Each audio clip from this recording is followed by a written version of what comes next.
ಅಲ್ಲ ಆಮೇಲೆ ಮಾತಾಡ್ತೀನಿ ಅಧ್ಯಕ್ಷರೇ ಟೈಮ್ ಕೊಟ್ರೆ. ಅಲ್ಲ ಅಧ್ಯಕ್ಷರೇ ಟೈಮ್ ಕೊಟ್ರೆ ಆಮೇಲೆ ಒಂದು ಅರ್ಧ ಗಂಟೆ ಮಾತಾಡ್ತೀನಿ ಅಷ್ಟೇ.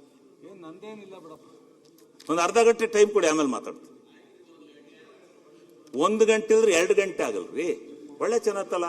ನಮ್ಮ ಪಾರ್ಟಿ ನಮ್ಮ ಸರ್ಕಾರದ್ದು ನನ್ನ ಟೈಮ್ ನಾನು ಉಪಯೋಗಿಸ್ತೀನಿ. ಇಲ್ಲ ನಮ್ಮ ಸರ್ಕಾರ ಹೇಳಿದೆ ಮಾತಾಡಕ್ಕೆ ನಾನು ಮಾತಾಡ್ತೀನಿ. ಇಲ್ಲ ಮಾತಾಡಿ ಮುಗಿಸ್ಬಿಡಿ. ಅರ್ಧ ಗಂಟೆ ಏನಾ ಇನ್ನೊಂದು 20 ನಿಮಿಷ ಮಾತಾಡಿ. ಇಲ್ಲ ಆಗೋದಿಲ್ಲ. ನನಗಿನ್ನೂ ಒಂದು ಹಾಫ್ ಅನ್ ಅವರ್ ಬೇಕೇ ಬೇಕು. ಊಟಕ್ಕೆ ಬಿಡಿ. ಊಟ ಬಿಟ್ಟಾದ್ಮೇಲೆ ಬಂದು ಅರ್ಧ ಗಂಟೆ ಮಾತಾಡ್ತೀನಿ, ಆಮೇಲೆ ಮಾತಾಡಿ. ಆದ್ರೆ ಊಟ ಆದ್ರೆ ಕಂಟಿನ್ಯೂಟಿ ತಪ್ತದೆ. ಇದೇ ಆದ್ರೂ ಏನು ಆಗಲ್ಲ. ಇದೇ ಕಂಟಿನ್ಯೂಟಿ ಇರುತ್ತೆ. ನಂದು ಇದೇನು ಹೊಸ್ತಲ್ಲ ಭಾಷಣ. ನಾನು ಮಾಡ್ತಾ ಇರ್ತೀನಿ. ನನಗೆ ಅರ್ಧ ಗಂಟೆ ಮಾತಾಡ್ಲಿ ಊಟ ಈಗ ಮುಂದೂಡಿ, ಇನ್ನು ಚೆನ್ನಾಗಿ ಬರುತ್ತೆ. ಮುಂದೂಡಿ ಹೇಳ್ತೀನಿ ಭಾಷಣ ಮಾಡಿ. ಎನರ್ಜಿ ಆಗುತ್ತದೆ. ಆಯ್ತು, ಈಗ ಟೈಮ್ ಆಗಿದೆ. ನಮಗೂ ಹೊಟ್ಟೆ ಹಸು ಆಗ್ತಾ ಇದೆ. ಕೊಡಿ. 2:30 ಆಯ್ತು ಮಾಡಿ.